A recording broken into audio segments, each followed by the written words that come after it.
Football Manager 2024 is just around the corner. I have been fortunate enough to get early alpha access, and with that time, I've spent it just messing around with set pieces. Because let's be honest, set pieces have been tragic in Football Manager, and this year, Football Manager have claimed they fixed them. Have they fixed them? We're going to talk about it. Let's run the intro. Yes, folks, how is it going? Welcome back to the channel. My name is Jack, also known as Worth the Space, and today we are talking about the brand new set piece creator in FM24. No longer will players shuffle around when you change formation. We have new tactical options, a whole new system, and I'm pleased to report it's very, very good. Once you get used to it, there definitely is a learning period. And as someone who got early access, I've had a chance to bumble through it, and rather than you have to go through the same process I have, I'm going to run through it all in this video to give you the lowdown, what you need to know, information you might be wanting and wondering about, and perhaps most importantly, how to score some goals like the goals you're seeing in the intro of this video. There's some very pretty set pieces being scored, and also, long throws are back. Yeah, no, not everyone's going to be happy about that. Now, of course, in previous Football Manager titles, such as Football Manager 2013, you set your corner takers on the left and right-hand side, and then, for corners, for example, you had this monstrosity of a screen here. This, what you're seeing now, it's dead. It's gone. And instead in Football Manager, we have a new tab called Set Pieces, which if we click, is going to open up the Set Piece Creation Wizard. Now, you might notice here, Sebastian Bonig is my man talking his way through this. This man has set piece coaching of 5. Yeah, minor issue with Union Berlin we're using for this example. We don't have a set piece coach. Set piece coaches, by the way, a whole new coach you can have in Football Manager.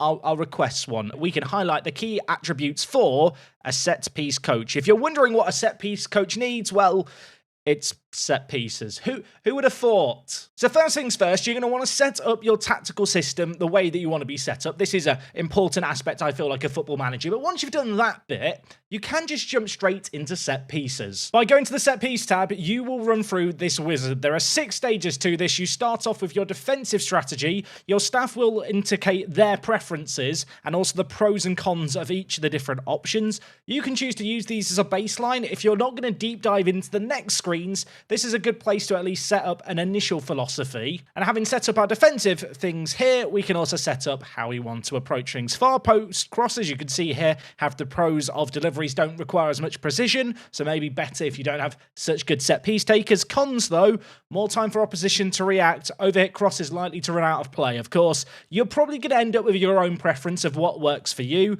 We will quickly set the staff preference of what our staff are suggesting to do. However, all those suggestions that our staff gave as we went through that creation wizard aren't necessarily the best things for our team. They are simply the preferences that staff now have. And each member of staff, when it comes to coaches, will have a set piece preference, which can be found on their profile screen over here. So having gone through the creation wizard, you will be greeted with this screen here where we have defending corners. Now, I'll be honest, I've had the alpha for the game courtesy of Sports Interactive for a matter of days. I've not really focused on defending very much. A lot more effort, for me at least, has gone on attacking set pieces. Let's be honest, you want to score goals from set pieces, don't you? So just to talk through this screen, in the top left you have set pieces, corners, free kicks and throw-ins. We have a few different permutations for things that we're going to set up here. We then have the defending scenario and the attacking scenario. Routines here, similar to tactics, you can have up to 3 preset routines. We'll talk more about those shortly. And of course, if you don't want to deal with any of this, you could just delegate all the set piece stuff to your set piece coach. So you'll notice the instructions for set pieces have a very different look this year. You cannot interact in the same way you could with the pitch over on the right hand side. This is instead, however, going to preview the instructions you set on the left. When it comes to defending set pieces, players fall into 3 categories. Aerial defenders, these are your big meaty men trying to win the ball in the air. We then have trackers, players who are better at anticipating movement, concentrating and marking, and of course counter-attackers, who are players who maybe aren't really going to be good at defending, but if they can hold up the play, maybe look to hit on the counter-attack, might be useful. And how you want to set this up is entirely up to you. Depending on what you set during the preset wizard that I went through with my assistant, your screen here might look slightly different, but if we come to the drop-down of routines, you can see there is a whole host of routines here, depending on if you want to do an all-player marking system, something with zonal marking, or something with a hybrid system, where some players are tracking runners while some are set in the box. So if I wanted to go everyone back, everyone marking players, I can click the preset here and set things up like this. Now, when it comes to player instructions, obviously there's the 3 categories, and the way that the game determines who falls into each category is via the ranking system you can see on screen here. So Danilo Doki is our best player in the air with really great jumping reach, strength and positioning. So he is categorized as our first choice aerial defender. Now, depending on which aerial defender role here that you think is the most important, you can drag it up to the top. So if you want your best player in the air marking the near post, you could drag this up to the top. And in doing that, A1 is now mark near post. And if we click on A1 here, we can see that Danilo Doki, because he is our number 1 ranked aerial player in the starting 11, now fills in this position. Now, if we go back to the aerial defenders, you'll notice that Leonardo Bonucci is not in the matchday squad. If he was in the matchday squad and Doki wasn't, he would actually become that A1 player. If Doki and Bonucci are both in the squad, Bonucci would become the A2 player. But as things stand, like I mentioned, he's not in the squad. So Robin Knock is our 3rd ranked aerial defender. He will fit in at A2. Diogo Leite is our 4th choice. He will fit in at A3. You can also preview your current starting 11 and how they're going to line up by ticking the option under this drop down. And from here, we can see exactly what I just explained, where Doki, Knock, Leite, Kadira, they are our 4 best ranked aerial ranked defenders. When they're in the starting 11 together, they line up like this, and you can make sure your players are behaving as expected. If you had an example, say, where Danilo Doki was our best aerial defender, and for whatever reason, I decided he was also my top ranked marker when it comes to tracking players, which he definitely isn't. You can see here his marking, concentration, anticipation. Not great. But if there was a situation like this, but you wanted to make sure he's primarily an aerial defender, you simply have to set aerial defender to be at the top in the priority list. If I was to swap this around and have trackers as the most important thing, you'll notice if I go to the preview option now and we preview the starting 11, because Doki was set as our top tracking player and top aerial defending player, but because we are prioritizing trackers more, he now takes on that role when we're defending set pieces. This system is really, really nice, and it means that when you completely change your starting 11, the game will intelligently change which players are providing which role within your set piece instructions, be that defending or attacking, in a nice, more sensible way. So similarly, when it comes to attacking set pieces, there are different roles that your players can take up when it comes to instructions. We have the aerial threats. I feel like you can figure that one out. Box threats, these are players who are perhaps not the most proficient in the air, but they're a bit of a fox in the box. They're going to react quickly to balls that maybe, ping out into open spaces.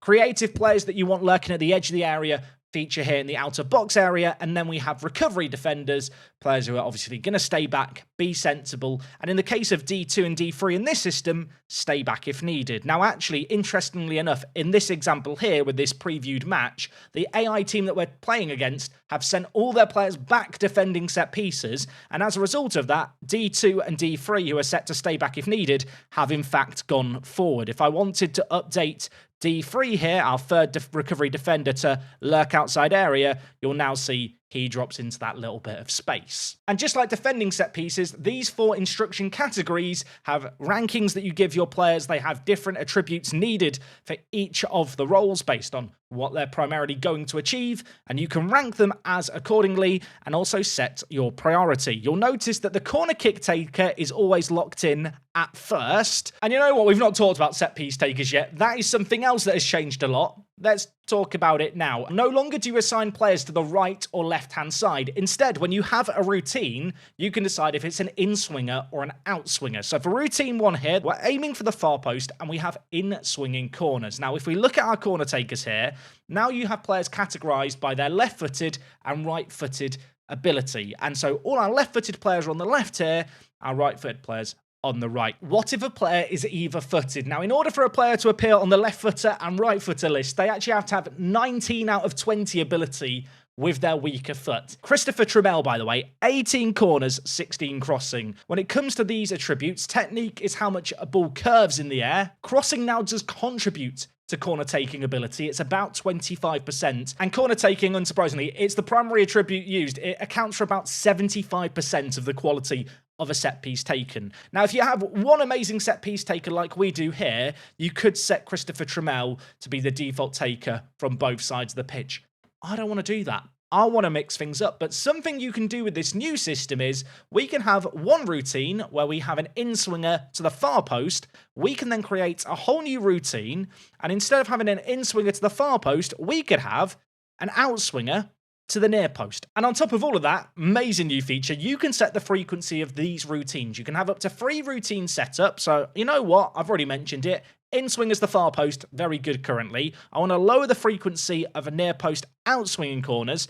And while we're here, let's add a whole new routine. I'm just going to use a preset. I want to go for a short corner. So we now have this short corner set piece set up as so. This is just the preset the game uses, but you could update things if you want. So for example, I currently have one player set to attack the ball from the edge of the area and one player attack the far post. This is a short set piece to the near post. So you know what? Instead of having this player attack the far post, I can set them to attack the near post. They are our best aerial threat, and you'll see as accordingly with that, Danilo now moves to the near post. We can further tweak this if we want. We could have one player lurk at the far post with some good aerial ability. We could have here, instead of having C3, who is our third best creative player, at the far post lurking away, I might choose for them to move slightly further into the middle of the pitch. And of course, with this routine that we've just set up for short corners, we can preview at the starting 11 to see which players end up where and ensure that everything is hunky-dory. Sadly, something that is beyond the scope of today's video is the new set piece familiarity. Similar to how tactics have familiarity, set pieces on a per routine basis also have this. It can, however, be improved by training. Training routines have changed a lot in FM24. If you had some set up for FM23, you've got to do them all over again. I'm really, really sorry, but under the set piece area here, we can also set up a set piece routine focus. That will help you get that proficiency up better to make the most of set pieces. So one thing I do want to talk about real quickly is something I have been experimenting with, and that is when it comes to attacking set pieces, setting my priority to be the recovery defenders. And the reason that I want these to be the highest priority is that I find in Football Manager, when you send players forward for set pieces and then maybe it doesn't work out in your favour, sometimes your players just get into a bit of a jumbled mess transitioning back into your normal formation shape. In our system here, where if I just show you, we are playing kind of this 3-4-3 system, but with 2 defensive mids.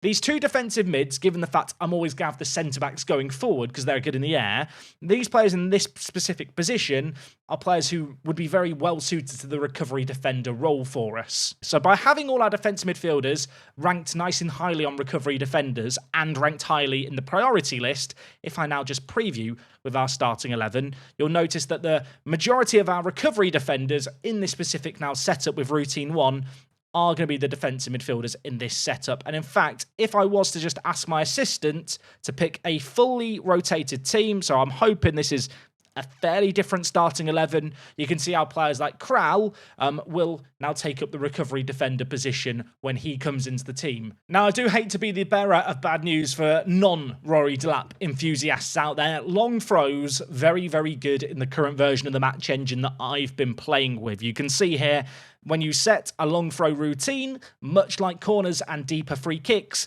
you're able to set up instructions. And hopefully at this point, this is all looking rather familiar. This all follows the exact same hierarchy structure. Your takers that you have for your throw-ins will be your takers. You can decide who has them on the left and right-hand side. And of course, when it comes to setting up a routine, you can change things up for the long throws. You can change where players are positioned. You can do that by clicking on specific players whose positions you're not happy with and changing where they might go. For example, on a long throw, probably don't need my 4th best aerial threat at the far post. And similar to both corners and throw-ins, when it comes to free kicks, you have short-range free kicks, wide and deep free kicks, and similarly, you can set up multiple routines. You can also change the frequency in which certain ones are taken up, and also change your different player roles. I do hope this explainer video has made the set piece creator a little bit simpler to understand and work out exactly how it works, compared to what we had previously, where whenever you made some subs, all the players moved around. The new hierarchy system, ranking players, setting priorities to what you want to be the most important things. It's amazing, it's great, it puts so much more control in your hands, and I do encourage you, if you're someone who never has played with set pieces before, give it a go. It's fun now. It's fun. I've enjoyed myself with it so far. Thank you to Sports Interactive for this alpha access. In the background, you can see some of my favourite set-piece goals I've scored. Of course, if you are new to the channel, make sure to be subscribed. Right now, around 60% of viewers are subscribed. We could get that number higher, especially with the new Football Manager just around the corner. There's going to be a whole lot of content for you to check out over here. Hopefully you enjoyed this video. I'll see you again for the next one. It's me, Jack. I'll talk to you all in a bit. I'm out.